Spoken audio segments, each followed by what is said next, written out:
વાગી ગયા છે 12 જવા નીકળ્યા છે સોમનાથ।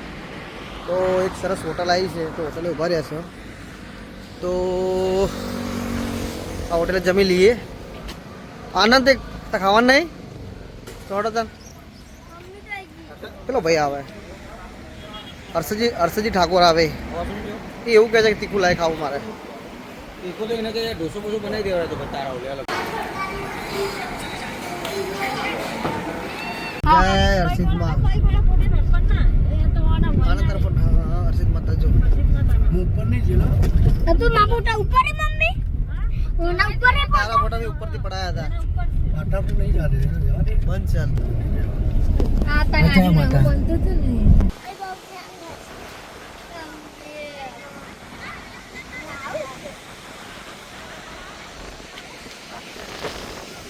महादेव महादेव महादेव।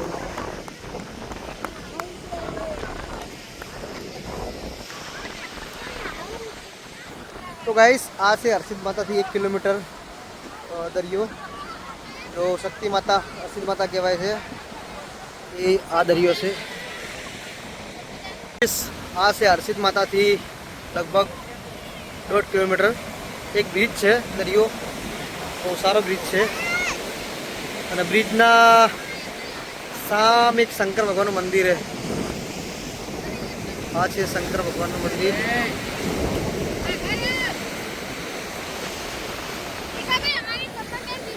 हाँ बनाओ। तो गाइस वो मस्त वातावरण से वो मस्त लोकेशन से बहुत सरस આજનું વાતાવરણ બહુ મસ્ત છે અને આ જે છે पहाड़ ऊपर ये हर्षित माता नु मंदिर है आज ये हर्षित माता नु मंदिर है।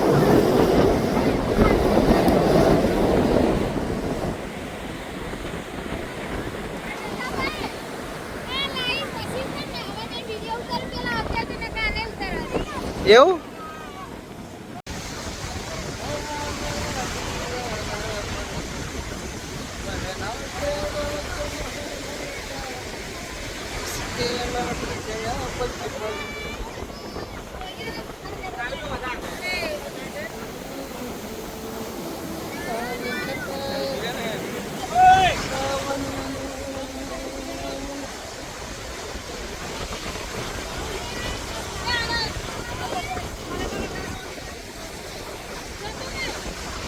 તો ચા પાણી કરવા મેં ઊભા હતા ત્યાંની પાછળ હું આવ્યો તેની પાછળ જંગલ જેવું બહુ મસ્ત વાતાવરણ હતું બહુ સરસ લોકેશન હતું બહુ સરસ લોકેશન છે ગાઈસ સરસ બહુ સુંદર જગ્યા છે। તો આજે અમે જઈએ છીએ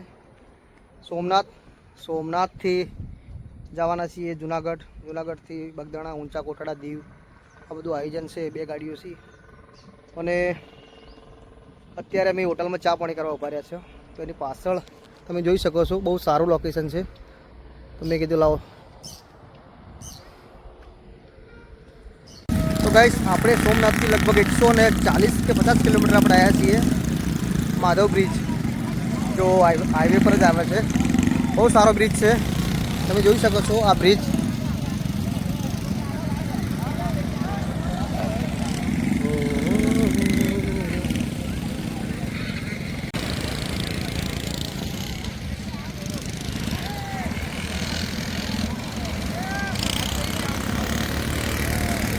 लगभग सांजना वाग्या से 4 અને બ્રિજ બહુ સારો બ્રિજ છે આ માધવ બ્રિજ કહેવાય આને અને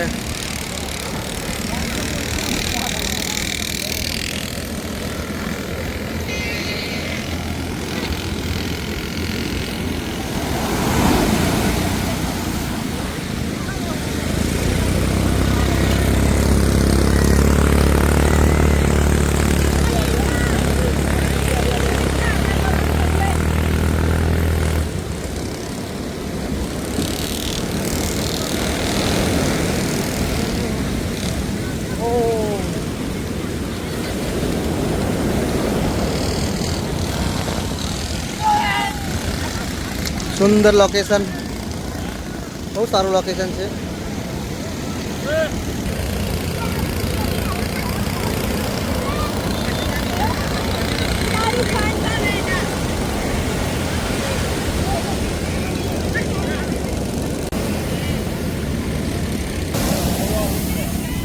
ઓહો.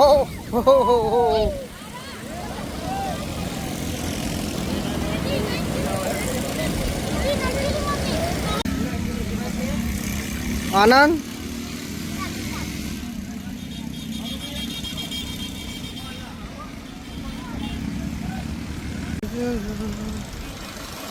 રંગે જાય મા મેલડી. બસ વરસાદ ચાલુ છે.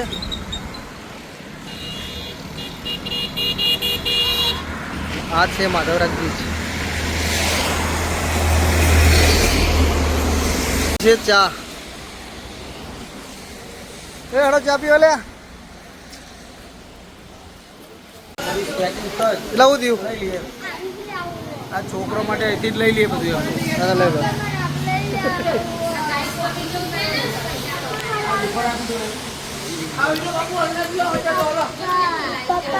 પેલા પિન્ટુજી શું તકલીફ હે? આ બધું શું હોય?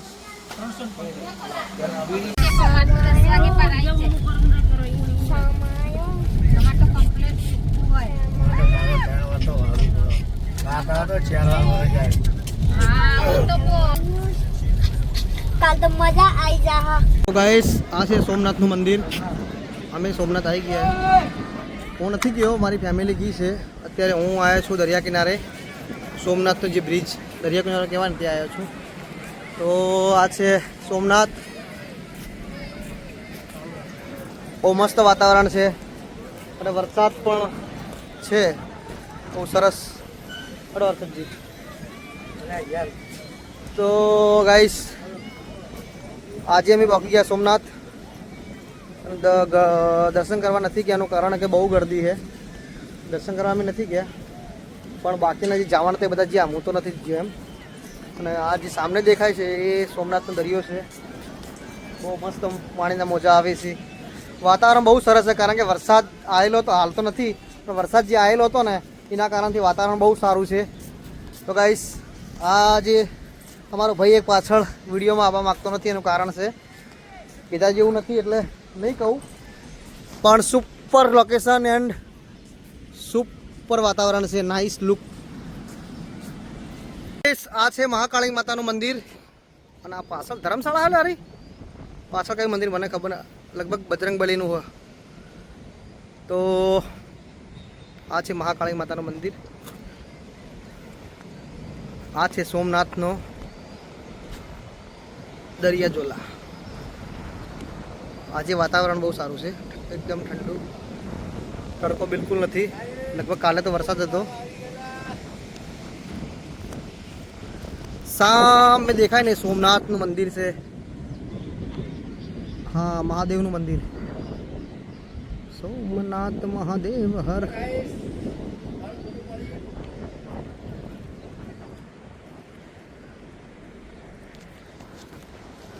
તો સોમનાથ અમે આવી ગયા. તો હવે આજે ભાઈ શું પ્રોગ્રામ છે આજનો? બગદાણા કો તો ઊંચા કોટડા એવું કંઈક છે, મને ફાઇનલ ખબર નથી. હવે બધા ભેગા થાય પછી અમારી બધી ટુકડી હજી દર્શન કરવા ગઈ છે.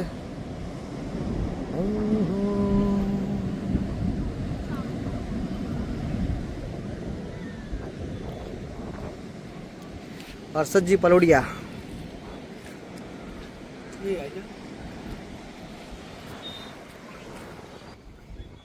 શું આવી છે?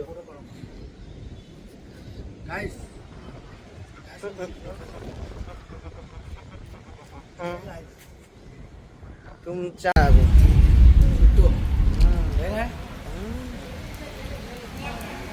તમે શું કહો? છટ્ટા છટ્ટા દેખાય કમ્પ્લીટ. હા એવું. તો ગાઈસ આજે રોકાણા છીએ સોમનાથમાં. આજે દર્શન તો મેં નથી કર્યા કારણ કે સોમનાથમાં ટ્રાફિક બહુ હતી. બીજું કે અમારા જે સાથે આવ્યા હતા, અમારા બેન, અમારા જે જીજાજી, જે અમારા મમતા છે, બધા લોકો દર્શન કરવા ગયા. હું નથી ગયો એમ.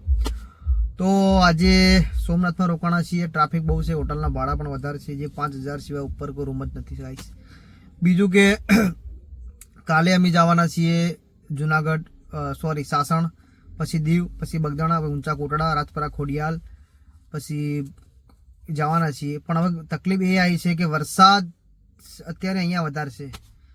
અમે 3 દિવસથી આવેલા છીએ, બહુ વરસાદ પડે છે, અને એમાં ખાસ કરીને સોમનાથ અને દીવમાં વધારે સંભળાય છે. તો હવે જોઈએ કાલ કેવું છે ને શું છે, પછી ખબર પડે, કારણ કે વરસાદ વધારે છે, પછી ફેમિલી સાથે છે તો બધું જોવું પડે. તો બસ આજનું આટલું જ હતું. વિડીયો સારો લાગ્યો તો લાઈક કરજો, શેર કરજો, સબસ્ક્રાઈબ કરજો એન્ડ કમેન્ટ પણ કરજો.